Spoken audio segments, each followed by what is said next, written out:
Right, let's get started. Let's go to our workspace here and let's just open up the preview, the HTML preview. This is the embedded one. I told you to install it. This can be achieved from Control Shift H. Okay, and it looks like this, right? And to me, this is more beautiful than the live server, but you can use both. So I'm just gonna open live server just in case I have it already running. So let's just store it. And it should open up here. Let's go to the folder. In my week 2, you should have the directory. By now you should understand the directory is going to be week 1, week 2, and inside every week folder you're gonna have lab activity, lecture activity. What I have externally here is something that I used to demonstrate something, but this is typically your work here. That's your tree of directories, alright?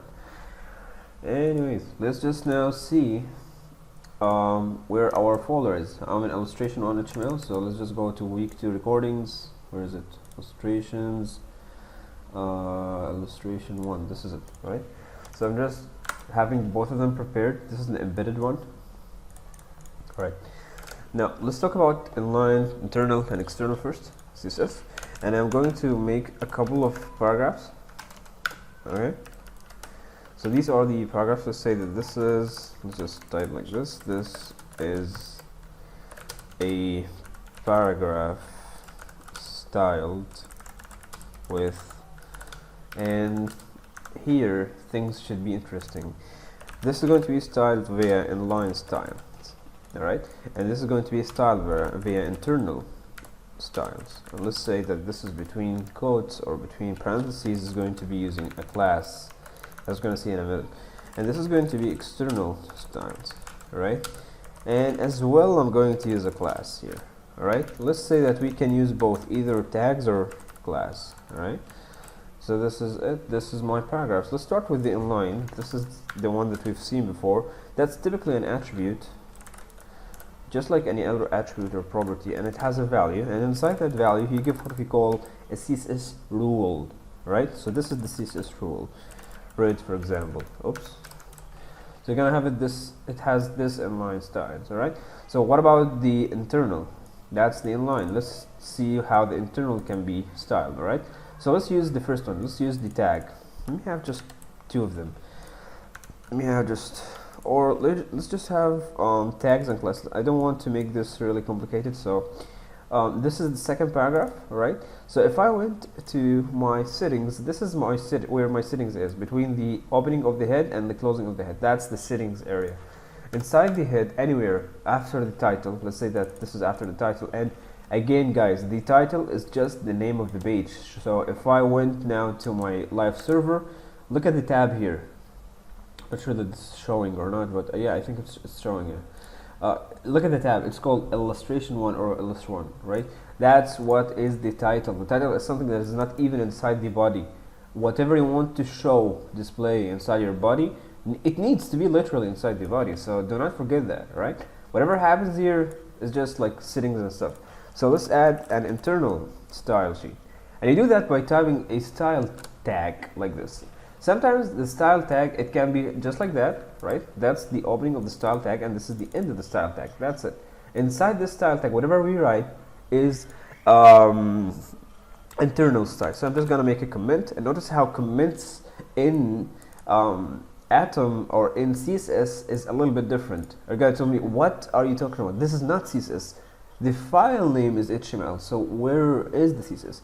Typically, the CSS language, right, can be written inside these tabs, inside the opening tag here and the closing tag here. So whatever is written here, all of this is just CSS, right? So the syntax and everything is going to be written now is going to be different than what we have been writing inside our normal HTML script, right? So inside here, that's CSS from now on, all right? Don't forget that, all right?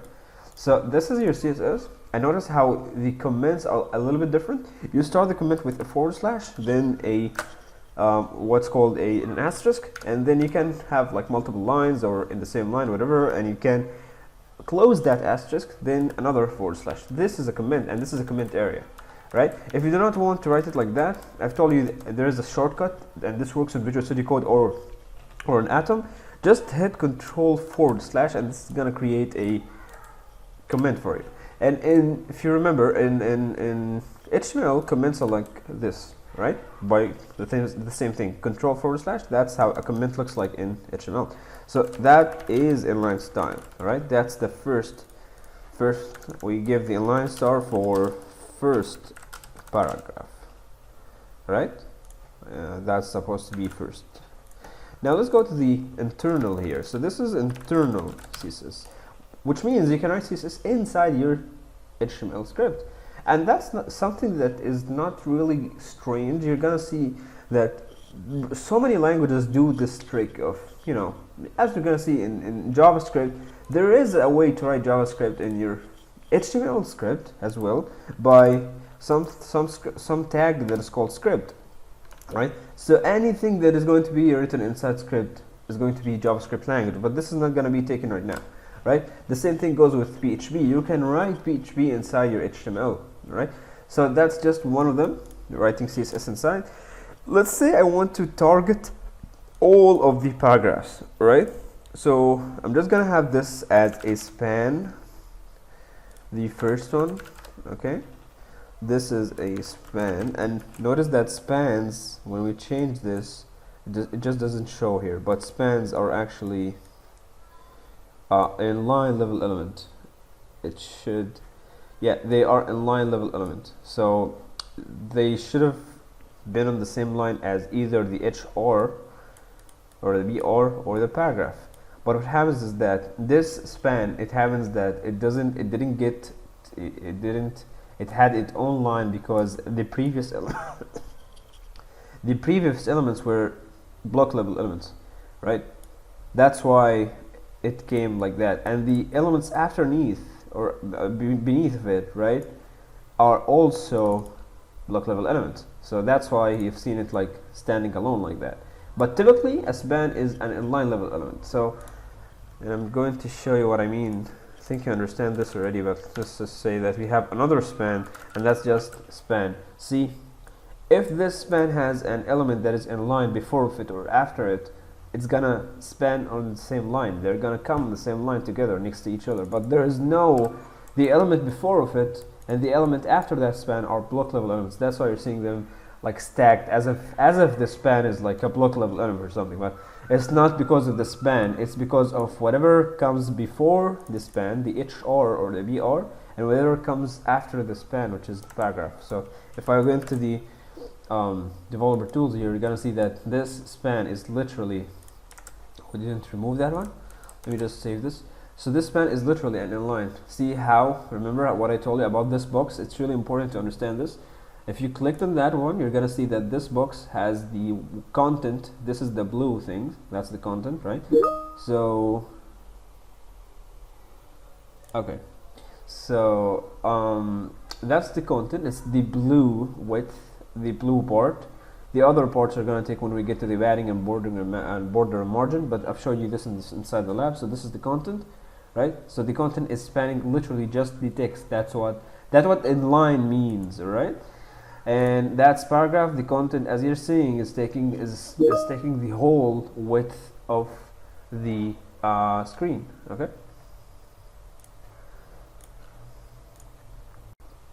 Okay.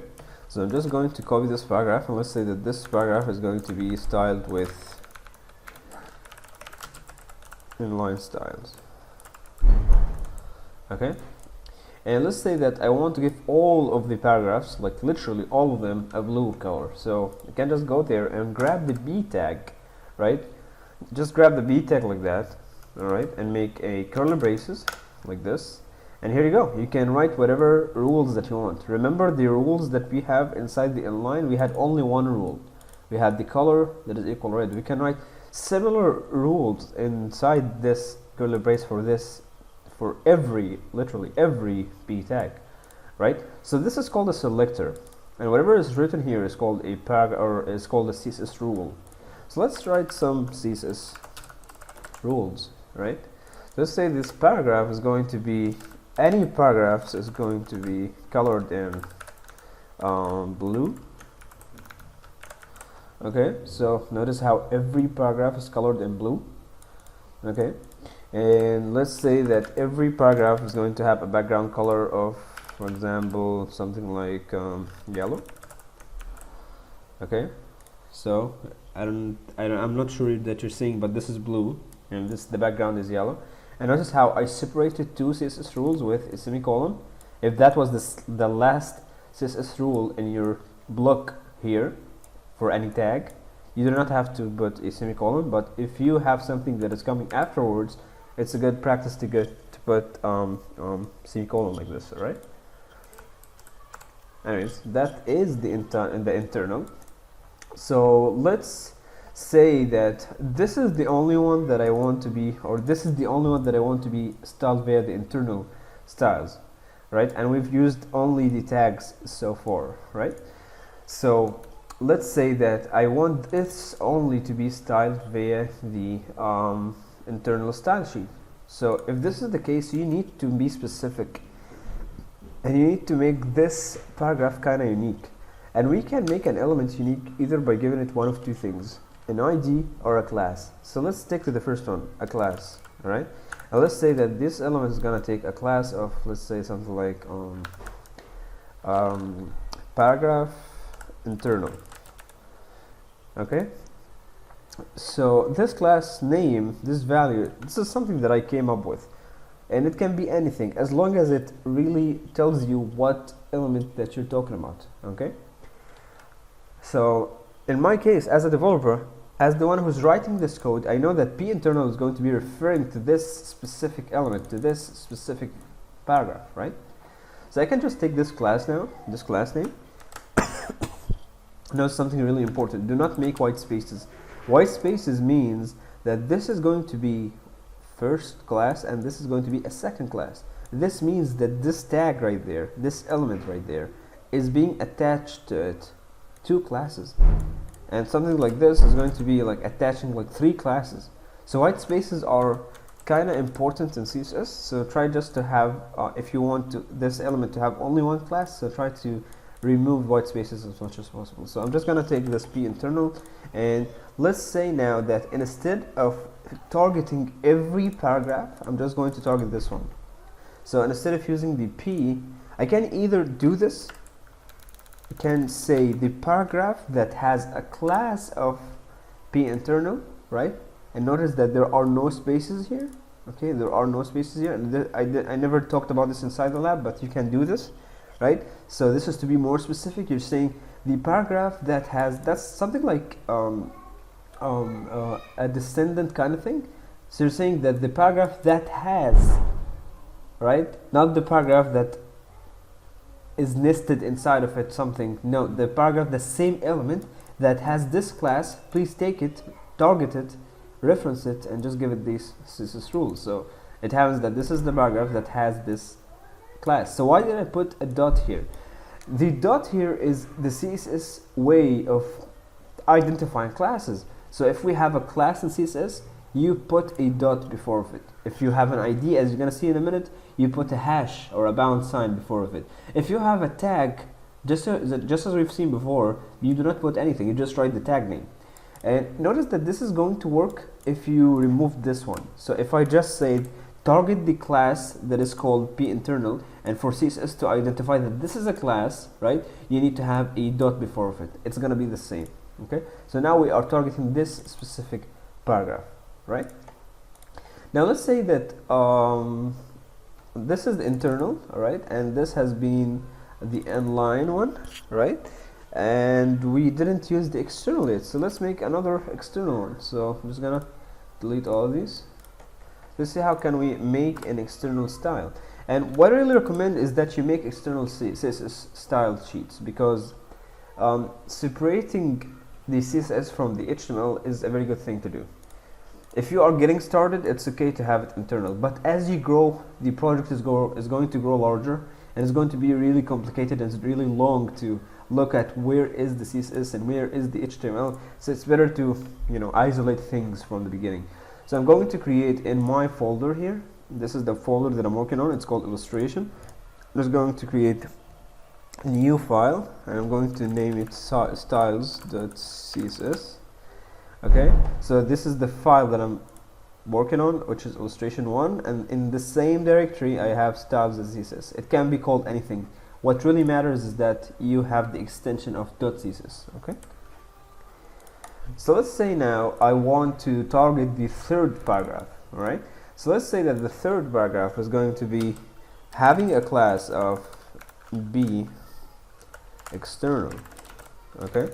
So I'm just going to take this class and go there to my styles.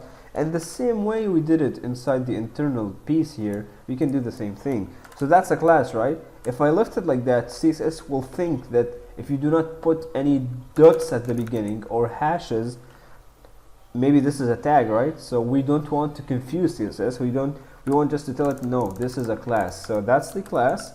Open up the curly braces, and this is your block of CSS rules. So let's say that the last one is going, for example, to take something like a color of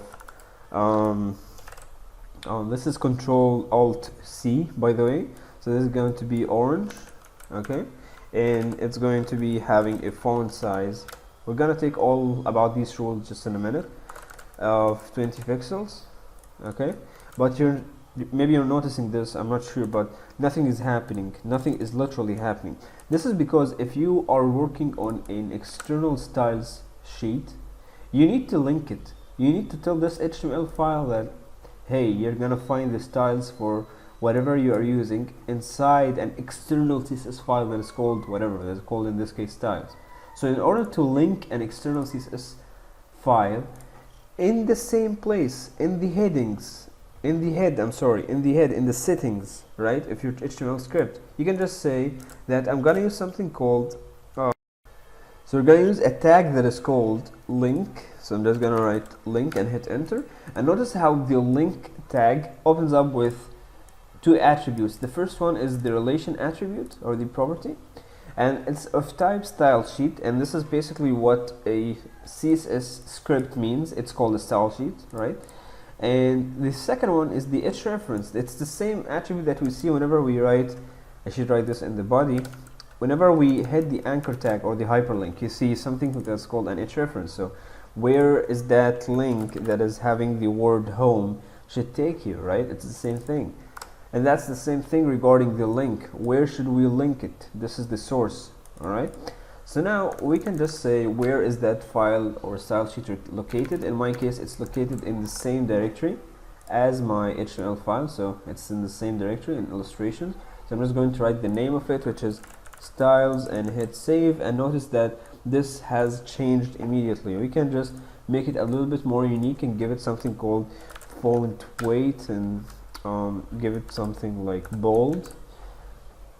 Okay, so this is external and that's in line, and this is in and that's internal and that's in line. All right. Okay, in the next video I'm going to talk about the specificity and the dominance scale. What can, you know, what can cover up the other, what can override the other.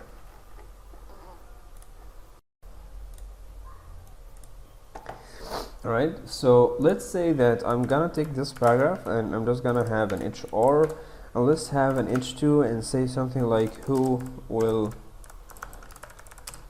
dominate. Okay, let's have this paragraph, and let's say that this paragraph is going to be having a, okay, let's say that this paragraph, let's make it an H3. What do you think? Okay, since we've did paragraphs before, so it's gonna be an H3. This is an H3. So let's say that this paragraph is gonna have an inline style of red color,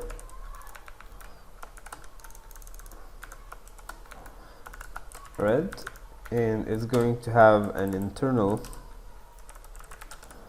all right, internal of an internal, let's say an internal class, okay, of color, for example green, right? And that's it, I believe, right? You can have it internal or external, they are the same. Okay, so you can try internal or external, they are the same. And let's see who is going to win, right? and we can give it something more. We can give it something like internal or external, but this time I'm going to give it an ID.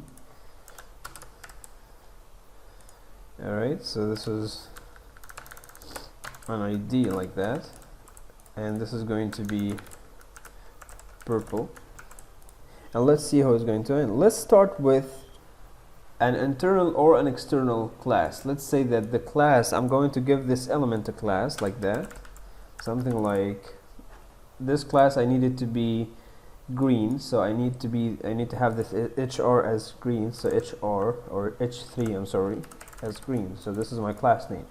Let me go to the inline or the internal part, and let's say H3 green. Okay, and let's give it a color of green.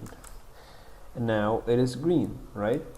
And believe me, having this internally or externally, they are the same level. They are the same level of strength, right? Things are going to be different whenever we get to the inline. So I need you just to know that the dominance scale is something like that. So the dominance scale is going to be like this. The strongest is going to be any inline rules applied, followed by any IDs, right? Whether these IDs are from an internal or an external.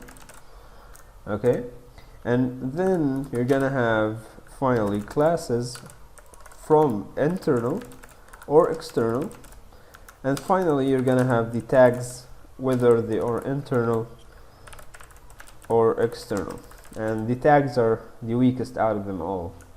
Okay, alright, and just so you understand, I'm having here internal style, and I'm having at the same time an external one. Typically when you are going to work in a project or something, you're not going to do this. You're going to either have an internal style sheet like this or an external style sheet like that. You do not put both. No one puts both. I'm just illustrating that you can have both because of the purpose of this video. I just want to illustrate the three ways of doing things. But typically, you're going to stick to either one of them, either the internal or either the external. So if I'm sticking to the external one, I'm just going to remove all of this internal style sheets. Alright? And just for you to know, I don't want to make so many confusions between internal and external, but typically, internal has more dominance than external. They're essentially the same, right? But internal styles have more power than external, okay? I didn't want to bring this up because actually inlines are the most powerful kind of styling. But anyways, see this internal here? We give that H3 a green color. So if I take the same class and I put it in my external, okay, and I give that H3 green, maybe I'm gonna change the color to red, it's not gonna be changed to red, right? So this tells you that the internal has more power than the external. But we do not want to make this really broad, so we're gonna stick to this outline that we have, in lines, then IDs, then classes. But just know that internal can sometimes override whatever you put in that external if you have both of them.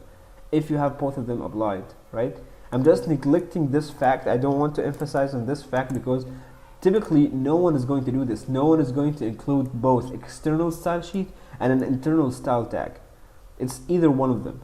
But if you happen to include both of them, and that's not a good practice, I'm just doing this for the purpose of this video. If you happen to include both of them, the internal is going to win over the external one. Alright?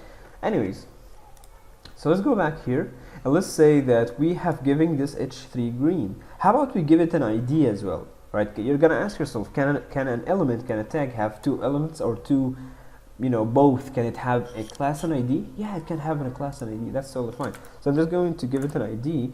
And remember, we said the ID is going to be having the color of purple. So I'm just going to say that this ID is going to be H3, right? And I'm going to make it purple, okay? And let's go to our internal or external. I'm just going to unify the work that I'm doing. I don't want to go back and forth. So for the purpose of this video, I'm going to stick to the internal here. So in order to target an ID, right, you need to start with a bound sign. This is how you tell the CSS that notice this upcoming element that I'm going to write is going to be an ID, not your standard tags or classes, all right? So that's the ID name. We said that it's going to be h3 purple, the same thing, give a curly brace, and that's the CSS rule, but let's make the color as purple. Right? And notice this. If you looked at the right hand side, you're gonna see that now this h3 had become purple. So this tells you that the ID is more stronger than the class, right? So this is the first one, right? That's the weakest. That's not really the weakest, that's the class. It's weaker than the ID. And if we have something like h3, only the tag like this, let's say that we have only the tag, and give it a color of, let's say that this is going to be a tag. So I'm just going to add to this something like,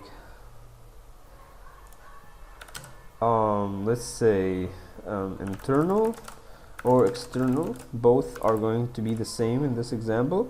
And I'm going to use the tag and give the tag a color of maybe something like yellow. Alright, so that's it. So let's start from the beginning. Let's give the tag a color of yellow, like that, right? And I'm going to comment this out. Okay, and it's going to be, as you see, yellow because it didn't have anything so far. This is the only style that it had. So I'm using the tag as the reference here. I'm using the tag for styling, and that's the weakest out of them all. If you remember, I told you about something called the specificity. So I'm just going to open the link really quick. It was Css Specificity Calculator. Okay. So here, if I use any tag like this, it's gonna tell you that the tag has 1 point. That's just like the weakest out of them all, right? And if we use the class like the one that we have used here, let's comment this class out, and you're gonna see that immediately is going to override that h3 tag. So let's just take this away, and we want to have this hidden. So now I have the class open. Notice the minute that I took the comment out of the class, it became green. So classes have more power. So if I say that, for example, a class starts with a dot, right? So I'm just going to say, what if I have a class of any name? It's going to tell you that if you have a class of any name, it's going to be having a 10 points, not 1. So it's stronger, right?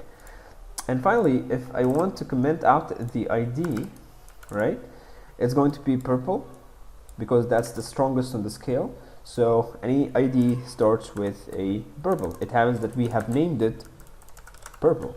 So now it has 100 points. Okay? Alright? Most of the CSS specificity calculators are going to be having inline as well, but this one doesn't for some reason. So let me search for something else. CSS Specificity Calculator. Let's hope that we find something that has an inline. Now this doesn't have an inline as well. Let's just check all these. They are not including the inline for some reason, but anyways, let's just close all of these and stick to the one that we have, polypane, right? Typically you should have another block, like a block on the left that has like 4,000 or 4 digits, so it's like 1,000 points. And that's for inline, okay? Meaning that if I give, notice that we have given an internal ID of purple, and this is the dominant one so far, and we have given a tag of yellow, and that was the weakest out of them all, and we have given a class of green, and that didn't work, right? The ID just immediately overridden it, right? So the only last thing is the inline. So let's see the inline. So let's give an attribute of style, right, and give it something like color. We said that this is going to be red, right, and let's save it. Notice how the inline literally neglects any other IDs and classes that have styles and just override it with the CSS rule that you provide. So the inline is the strongest out of them all. So the inline literally is going to have like 1,000 points. Like this is going to be 1,000, and the ID is going to be 100, 10, and finally 1. Alright, so this is the specificity. Now let's talk about something called, and the dominant scale, let's talk about the descendants. Alright, so I'm just going to create a list and pause the video so it won't be too long. Right, after some thought, I thought to myself, like, I should just write the list right now, because some people were confused of how can we nest lists inside lists inside lists. So let's take an example here. It was like something like the one that we have done inside the lab. It was well, internet basics, and you have the same exercise in your first activity. So let's make an ordered list here, and let's say that this ordered list is going to be having something like 4 points. So this is IP addresses, and this is going to be VVC, and this is going to be what was it? We have another one, I think. Yeah, subnets.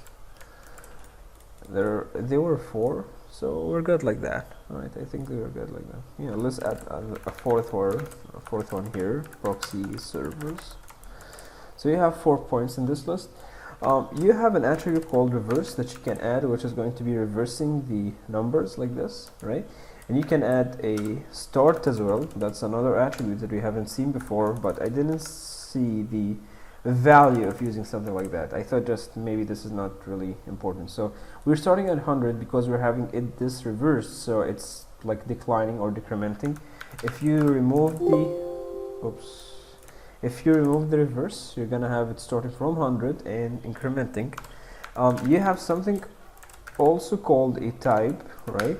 So a type can be numbers, it can be alphabets, right? ABC, it can be Latin, right? It can be anything of these. I'm not gonna use any of those, so I'm just gonna stick to the old-fashioned numerical order list. Inside that VVC, I'd want to have some extra information, so I'm just going to add another UL. And notice that before we add the UL, you can add a title for this unordered list and say the basics or. So this is just a title here.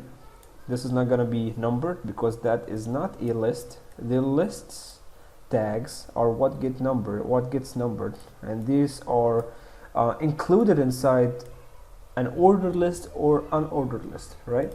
You do not typically see a list element like in the air like that. It should be included in something, either an ordered list or an unordered list, right? Okay, so let's go and say that this VVC, I want to give some more data under what we call a VVC, so I'm just going to have an unordered list, and this unordered list is going to have a title that is called the required knowledge. I'm not going to add a title so you don't get confused here. That's just an unordered list, right? It doesn't have anything so far, so let's add some list points. So this is gonna have something like protocols, maybe security groups, and internet gateways. Come on, okay, ways. Alright, so these are the 3 points under, which is an unordered list, right, under that VVC, right? Cool. Now protocols as well can have another nested unordered list, so you can add under protocol something like some famous protocols. So let's just add some bullets. Let's say I'm just gonna make this 4, so let's have this as I'm not gonna say TCP. TCP has so many things underneath, so I'm just going to say ICMP, SSH. What else do we have?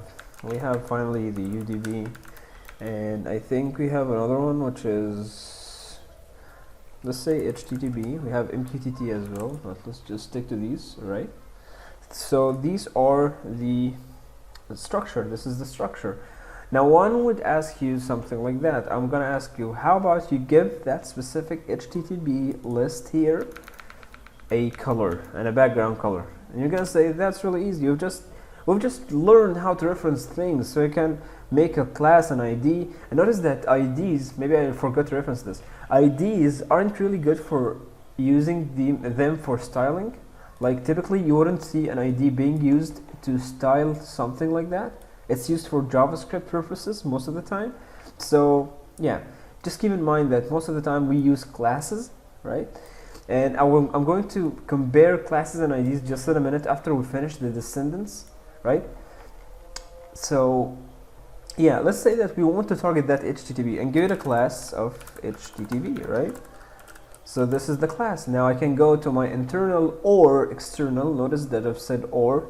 Typically you do not have internal style tag and an external style sheet. It's either one of them. I'm just having this for the purpose of the video, right?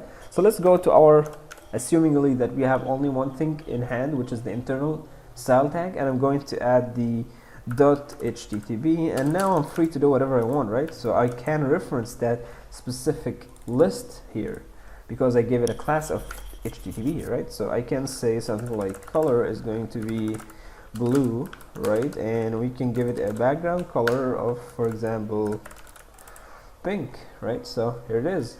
How's that hard? You're gonna ask yourself. Now, it's not about being able to do this or not, but it's most of the time because CSS can get confused. Notice that this is the structure that we have, right? So I'm just going to indent this a little bit so it looks understandable. Okay, and that's the unordered list here. Okay, this is the list. Alright, so let's just add these inside, and this is it. Okay, sometimes you would find yourself nesting so many things inside each other. Let's say that we have this big ordered list. If you remember what we've taken inside the second lab, by the end of it, we've introduced something called divisions or divs, right? And I told you that divs are containers, and you can have a div inside a div inside a div. That is totally fine.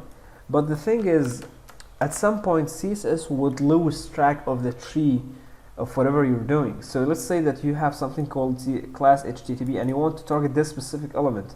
This element can be anything. It doesn't have to be a list. It can be a div. It can be an image. It can be anything. But this list is nested inside another parent, and this parent is nested inside another parent, and this parent is nested inside another parent, and the list goes on.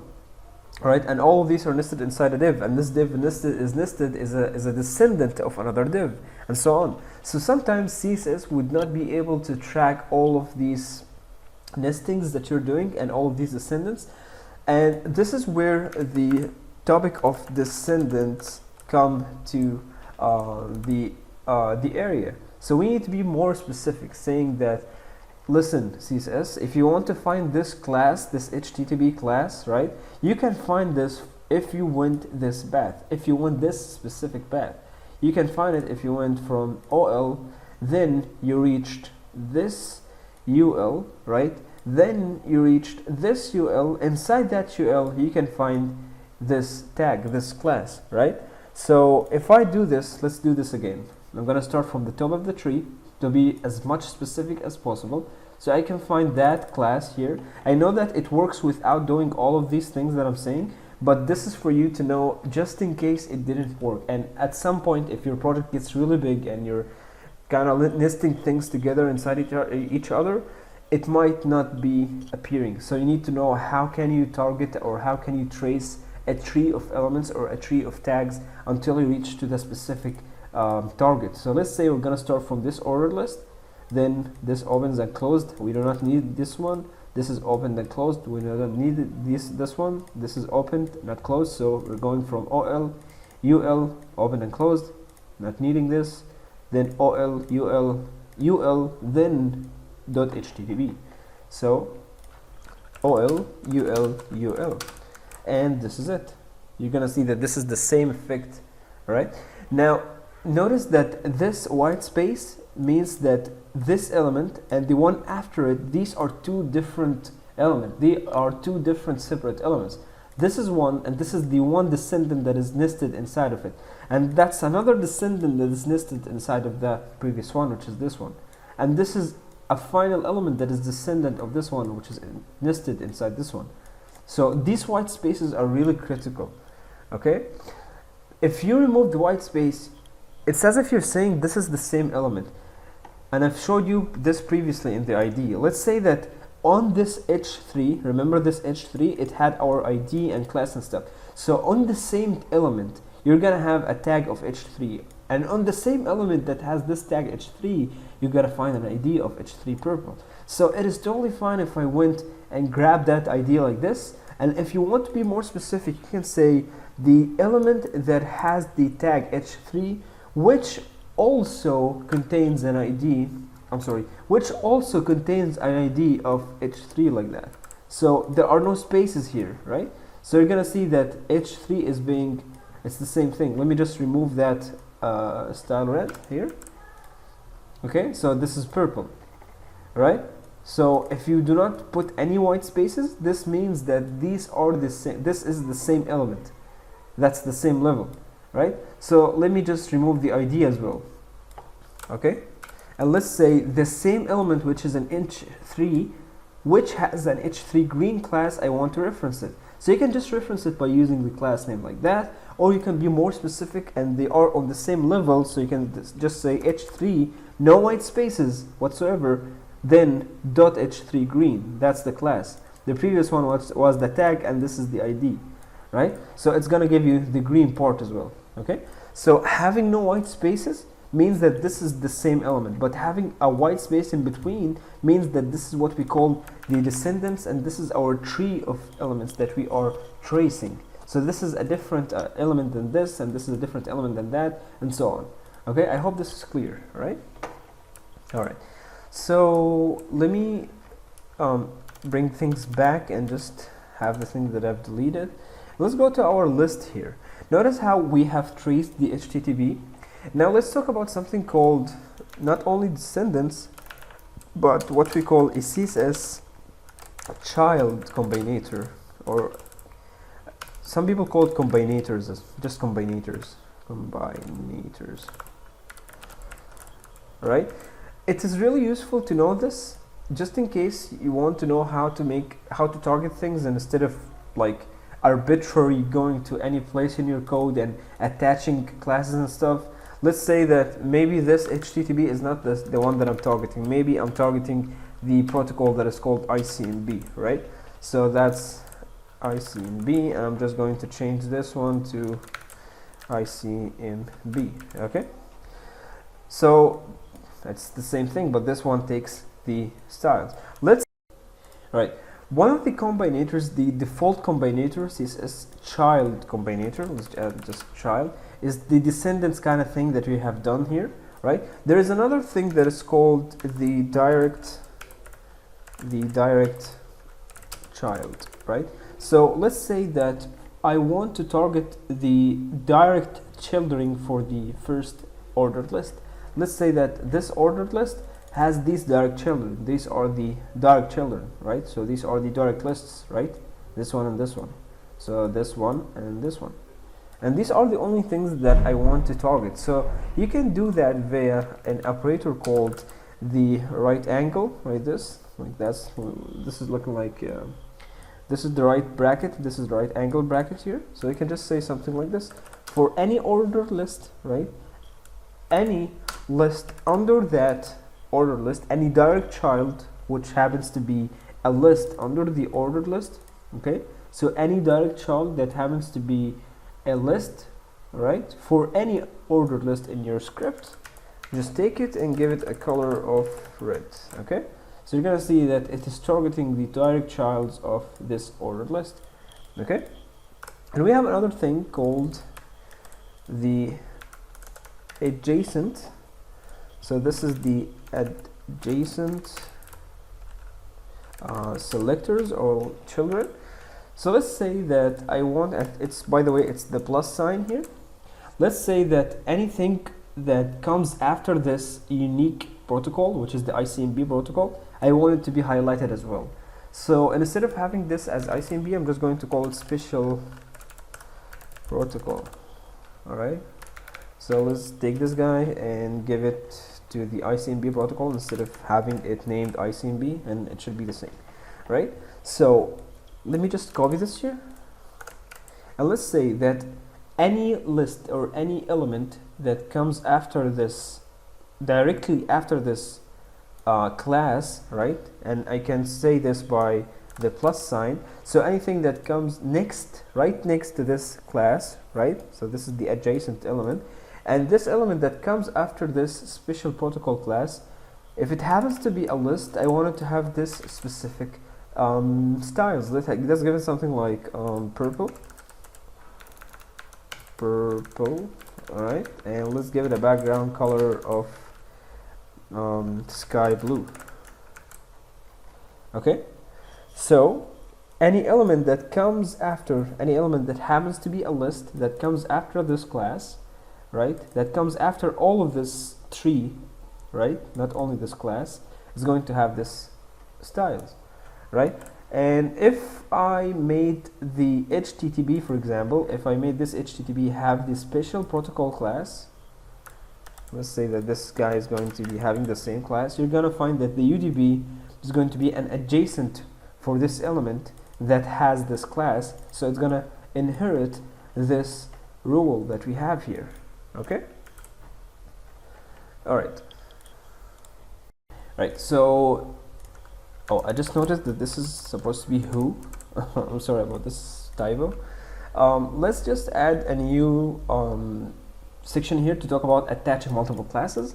So before this one, we can add something like an HR, and let's just say that I'm gonna need another H2 here. Okay, and let's say that this is going to be attaching multiple classes, right? So we have covered everything, but we still have these three to go. So this is attaching multiple classes. All right, so I'm just going to have here one, let's have this as a block quote, right?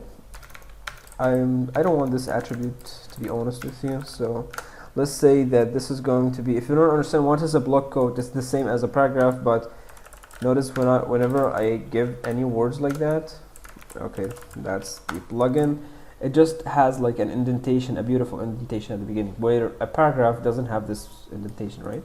So I'm just going to remove everything. So this is a very legendary quote, right? Okay, so this is the block quote, and let's give this block quote something like 2 classes. Let's see how can we attach multiple classes. I've showed you already before, so let's say that this is going to be block quote BQ class 1, and we have BQ class 2. All right, so we have like 2 classes here.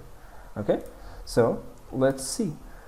Notice this space. This space is really important. This means that this is a class and this is another class. So let's take the first one and let's give this block quote a background of that's a class, so there's a dot, so yeah. So let's give it a background color of this color. It's DDD. This is typically a gray color. I just happen to know this like from my experience.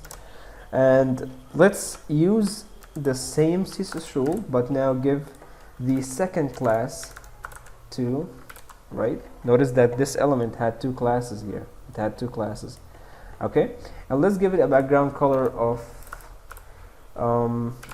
something like this. Before I choose it, what do you think will happen here? Take a bit. Okay, what do you think will happen? Which class is going to prevail?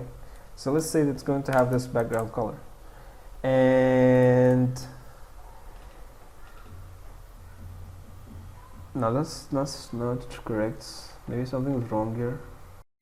Alright, so this made me kind of flip here, but yeah, so I had a small typo. It's not B1, it is BQ. So if we made this just BQ like that, you're gonna see that the one that prevails is the latest class, right? They are of the same level. Remember, this is the class and this is another class. So the one that gets to be the recent one, the one that will win, right? So this is the one that is recent, right? That's the latest one here in our script. So if they are of the same level, if they are both classes, then it's just going to be sequential. Whatever comes last wins. All right. So this is attaching multiple classes. Now let's talk about selecting multiple classes. Let's say that I want to target this heading, and this heading was an H2, right? So I want to target all H2s and give them like a background color of sky blue, right? So this is an H2, right? So I want to give it a background color of sky blue, right? So this is the H2 and this is the H2, right? And this internet basics was, if you remember, that was, I believe, an H4. So let's say the H4 is as well. Let's give some extra stuff first. Let's say that this H2 is going to be having a font family of sans serif or cursive. I like cursive, right? Maybe this, I'm not sure, but I think most of the machines have this font, right? And I want to give the same thing to the H4, but the H4 is going to be, since it's really small here, then I'm going to give it a font family of monospace. So this monospace is like, it looks like this, like what you see in the terminal, right?